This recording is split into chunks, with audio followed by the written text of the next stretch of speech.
আমাদের abdominal ক্যাভিটিকে total 9টা রিজিয়নে ভাগ করা হয়। এই মাঝখানের যে পোর্শনটা এটা হচ্ছে গিয়ে আম্বিলিকাল, এবং এই আম্বিলিকাসের আশেপাশের এরিয়াটা হচ্ছে আম্বিলিকাল রিজিয়ন। আম্বিলিকাসের দুই দিকে আমাদের কোমরের দুদিকে থাকে কিডনি, তাই লেফট সাইডের রিজিয়নটা লেফট লাম্বার এবং রাইট সাইডে রাইট লাম্বার।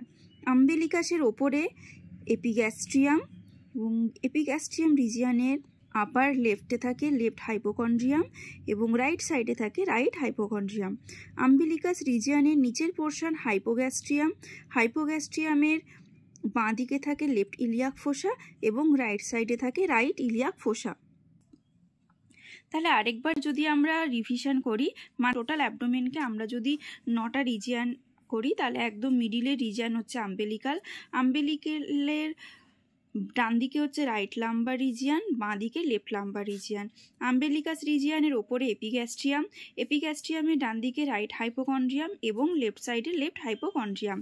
আম্বিলিকাল রিজিয়নের নিচের দিকে হাইপোগ্যাস্ট্রিয়াম, তার ডান দিকে থাকে রাইট ইলিয়াক রিজিয়ন এবং বাঁ দিকে থাকে লেফট ইলিয়াক রিজিয়ন।